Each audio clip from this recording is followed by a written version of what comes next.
You are listening to a special audio series, Netaji, Birth of Indian Independence. The story of this greatest warrior of India's freedom struggle, whose saga of bravery and foresight will be repeated again and again for centuries in the history of India. Impressed by his biography, we are presenting his story in a new style in which entertainment is mixed with facts. We hope you like it. In the last episode, we learned that the fire of revolution that was burning in Bengal after the hanging of Khudiram Bose in 1908 started flowing like blood in the veins of the Bengali youth. Every young man and woman grew fiercely passionate about achieving freedom from the British Raj. The slogan of Vande Mataram was heard echoing from every street and every corner. In Subhash's house too, the flame of this revolution started burning in Chandra's heart. He was fortunate that his father Janakinath Bose was close to the British, and because of which he was not cooling his heels in the jail of the British government. But Janakinath had made up his mind to call him back from Calcutta and arrest him in the house in Cuttack. Their house was no lesser than a court of law at that time, where SubhashChandra and his father were having rounds of arguments which Subhash was secretly watching. In the last episode, we had seen a portion of the ideological clash that took place between the father and the son. Now, let's see what transpired in the latter part of this confrontation of ideology between the two and its impact on little Subhash. So we start the fifth episode of the special audio series, Netaji, Birth of Indian Independence, with me, that is RJ Mini, and the writer of the series, Manoj Swami, on your very own Ace FM. Nonsense, utter nonsense. This is a hollow propaganda that is being spread by the aimless anarchists. History is witness to the fact that we will never get freedom from the British, not for the next 100 years at least. They are far more powerful and much more advanced than us. We need to learn a lot from them and not stop the progress in the country by going against them. So stop this nonsense, Janakinath said to Sharad.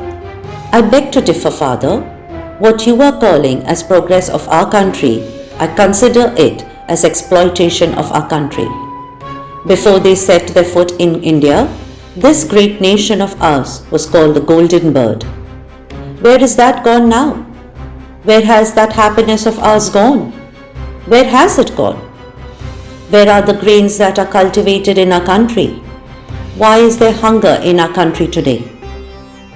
These people make luxurious clubs and places of debauchery for themselves, outside of which it is written on the door that dogs and Indians are not allowed inside. On the other hand, our countrymen don't even have a decent roof over their heads. These Englishmen do not understand any difference between dogs and us Indians.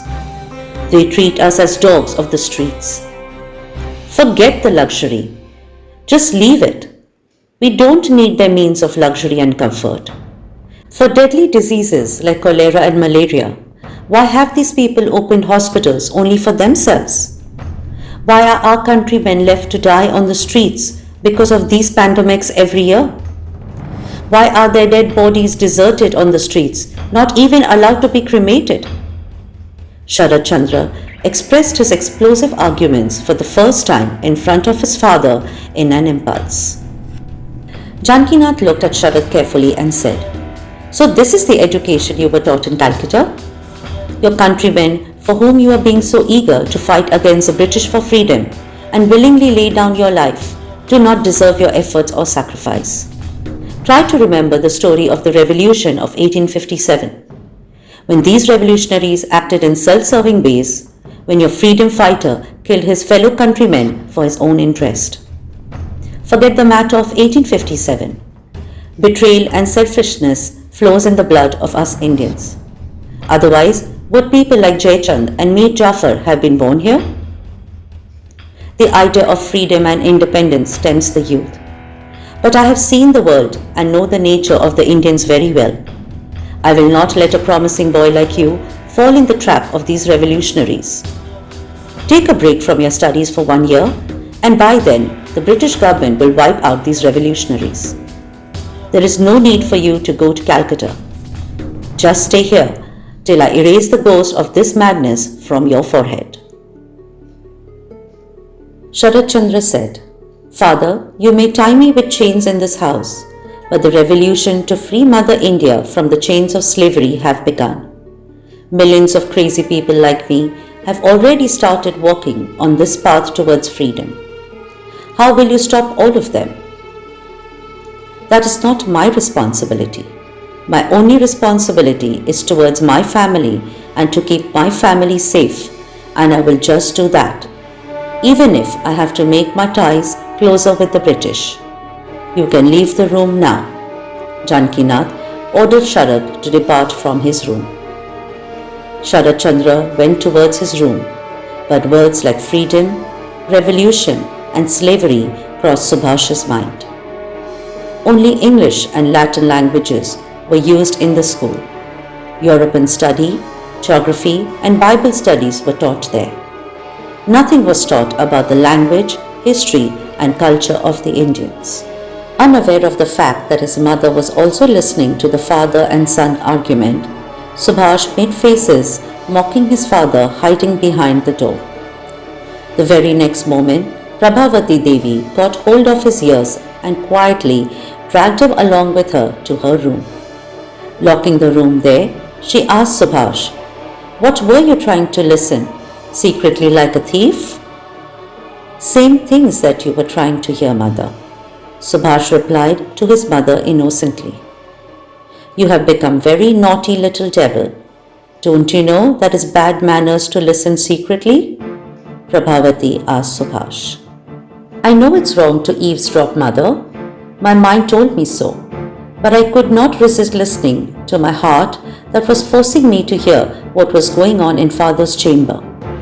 And Swami Vivekananda also said that when there is a war going on between heart and mind, then one should listen to the heart. That's why I accepted Swami Vivekananda's words and stood there listening to the conversation between Baba and Dada," replied Subhash. Prabhavati Devi was very happy to hear the name of Swami Vivekananda from her little Subhash's mouth and asked, "What else has Swami Vivekananda taught you?" Subhash replied, "Swamiji says that whatever is done out of selfishness is immoral, and what is done selflessly is moral." Prabhavati Devi understood by listening to Subhash and waited for him to ask the next question. Subhash asked, "Mother, the work that Sharad Dada wanted to do today was without any selfishness, but Father stopped him because of his selfishness. Why did Father do this wrong thing?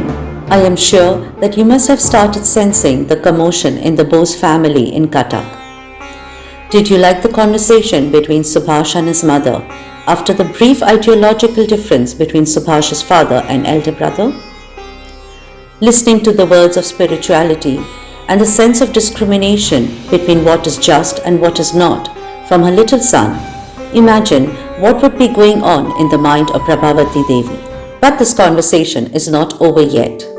After the end of this dialogue, a new kind of relationship between mother and son initiated from that day. But then, this is all that we have for you today. In the next episode, we will meet again to shed light on the influence of spirituality on Subhash's approach to attain freedom. Stay tuned with us. By us, I mean me, RJ Mini, and the author of this series, Manoj Swami, on your very own Ace FM.